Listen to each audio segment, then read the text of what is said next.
What makes a high converting pricing page? There are a lot of gurus out there who will tell you that the key is urgency tactics, big, bold claims, flashy buttons, pressuring users into buying something. It's actually way simpler than that. The key to a good high converting pricing page is clarity. Every person who lands on your pricing page comes in with their own situation, their own needs, priorities, considerations, decision-making factors. A good pricing page gives them the exact information they need to make a clear, confident choice. Now, designing a clear pricing page sounds simple, but it's a little easier said than done. If you've got multiple plans, a lot of features, different tiers for different use cases, it can get complicated really quickly. So it's already a challenge, but then you have the added pressure of all the business goals that are impacted by it. It's a really key part of the journey. It's where users convert, upgrade. It's where they make that decision to either become a customer or to leave.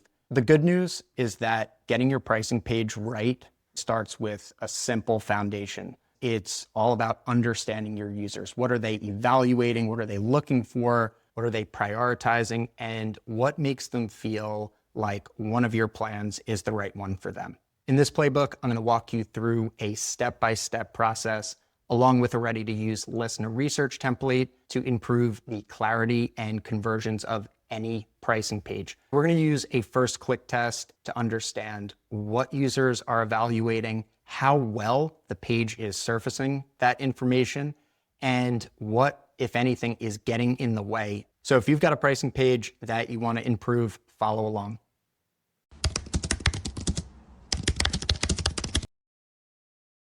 Okay, so before we jump into the study, let's walk through the scenario that I'm going to be using for this playbook. We're going to work with a fictional company called Mailkind. It's an email marketing tool for small businesses, independent creators, and people selling stuff online. So the product is solid, but as a team, let's say we have a hunch that the pricing page could be doing a little bit more to drive some of those conversions. So we want to find out exactly where we might be able to make it better. The problem isn't that Mailkind doesn't have the features that people need. The challenge is how those features are communicated. We could come up with a lot of ideas and assumptions on how to improve it, but instead of guessing, we're going to test it. Now you'll notice that the pricing page I'm showing here and the one I'm going to use throughout this playbook doesn't have any prices on it. That is intentional, and I'm going to explain why a little bit later. Let's get into the Lyssna study template.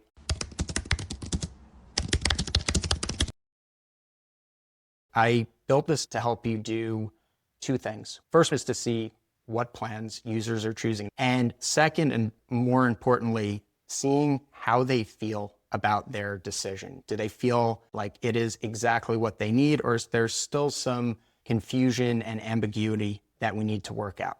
This template is built around the Mailkind example, but I'm going to walk you through each section and give you guidance on how you can adapt it to your own pricing page. Before we get into the next section, take a second to preview the study as a participant. This is a really good way to get a feel for the flow, the questions that we're going to be using, and the overall participant experience before we get into the details. All right, let's get into how I built this study out. We're going to start with the screener survey. A screener survey is one of the most useful tools in your toolbox as a researcher to make sure you're actually getting feedback from your target audience or your potential customers. For this study, we've got two questions in our screener. The first is, which of the following best describes you? And for this, we're screening in only the first option, so people who are independently selling products online. Second question, how often do you send marketing emails or newsletters? For this one, we're screening in anyone who's sending at least a few times a month. Now, when you're creating your own screener survey for your pricing page study, use this one as a starting point. Keep it brief. Keep the questions focused on your participants' behavior and their experience rather than just demographic information. And make sure that your questions and your answer choices are worded clearly enough so there's no room for confusion or bias. After the screener, for the participants who are screened in, they are going to see a welcome message. If you're writing your own welcome message, keep it short, keep it neutral, keep it friendly, and just provide enough context for your participants to understand the expectations without giving away what you're testing or biasing them in any way. Now we're getting into the next section. This is the core part of our study here, the first click test. So since we already screened in people who are selling stuff online and sending a couple emails a month, we're going to give them a simple task or prompt based on their own experience. Our question here, based on your own business and email marketing needs, which plan feels like the best fit? Take a look and click the one that you choose. Now, as I've already mentioned, the prices are missing from this pricing page. That is on purpose, and here's why I did it. When participants aren't actually signing up or actually spending their own money on one of these plans, they tend to default to the most expensive plan and just kind of assume that it's going to have everything that they need. That doesn't tell us much about whether the page is clear, whether it's easy to evaluate, or whether they're making a decision based on their own priorities. So by removing prices, we keep the participants focused on what we actually want to test for, whether the page clearly communicates enough for them to choose the right plan. Price sensitivity is definitely worth studying and goes hand in hand with what we're doing here. But that is a different type of study with some different methods and different questions. This one is all about the page clarity and comprehension. So we've got our first click test set up. That's going to show us which plans participants were selecting. But every participant has to click on something. So that alone doesn't tell us everything that we need to know. Just because they picked a plan doesn't mean that they feel clear, confident, or ready to buy. So that's where our follow-up questions are going to come in. First one, we've got an agreement rating. This page gave me the information I needed to easily and confidently choose the right plan for me. This is going to help us evaluate how good or not so good they were feeling about their choice. Next question we have is an open-ended follow-up. Please briefly explain your rating, what helped you make your choice, and was there anything missing, confusing, or hard to find? As you'll see in the results, this is where a lot of our most useful insights are going to come from. So our study is looking good, ready to launch. Now it's time to get it in front of some participants.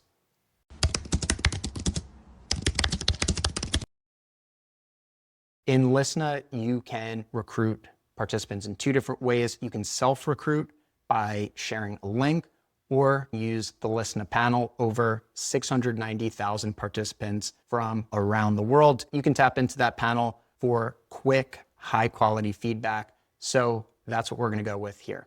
Once we've selected the panel, we've got a couple more choices to make before we place our order. First one is our sample size. For this, I'm going to go with 20 participants. That's going to be enough for a strong signal from the clicks and some solid direction from those follow-up questions. And if we want to increase that sample size, we can always place another order with the same study. So for your own studies, it's totally okay to start small with the panel and expand if you need. Now that we've got our sample size, we just need to hone in on our target audience. As you can see here, there are a lot of filters and criteria to choose from. You can adjust that for your own study to really narrow down on your target audience. I'm going to keep it simple and recruit small business owners in the United States and let those two screener questions do the heavy lifting on who actually gets in. We've got our sample size and our audience criteria. We can submit the order and wait for the results to roll in. All right, it's been about 30 minutes and the results are in, so let's take a look.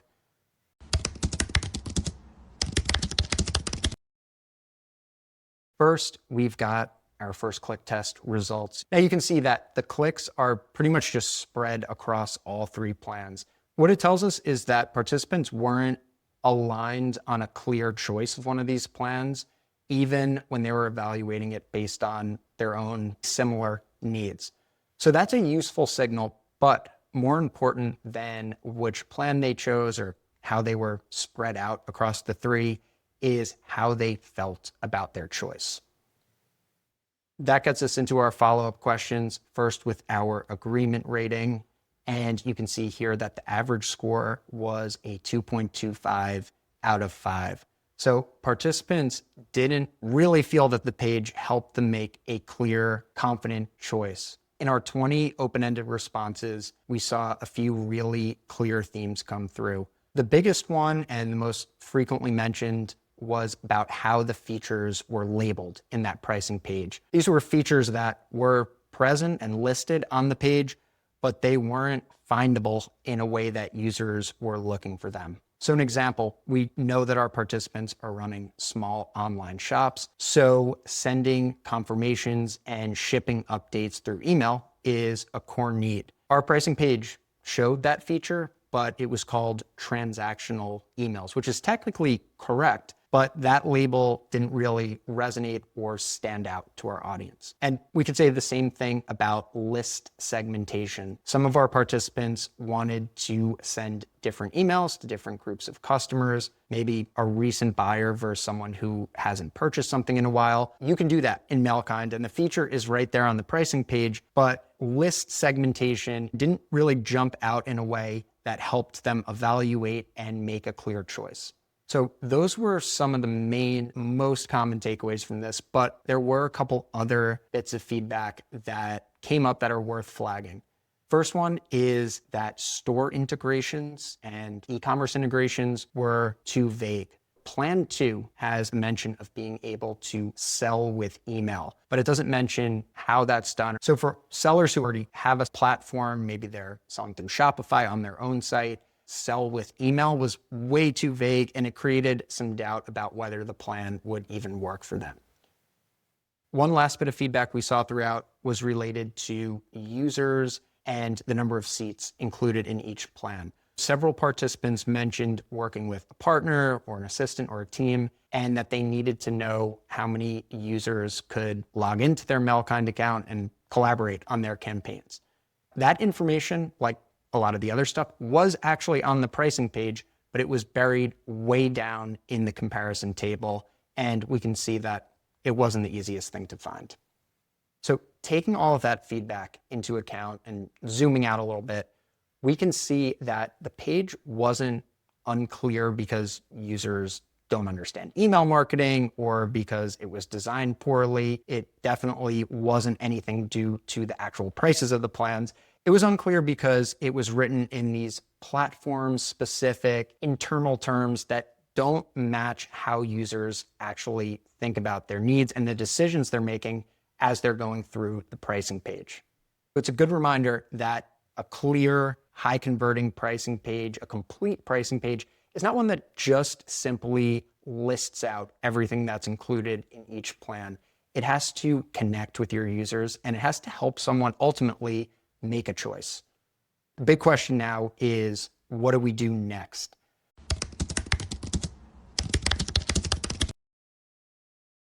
First, I'd start out by renaming features to match how our users were talking about them, specifically in those open-ended questions.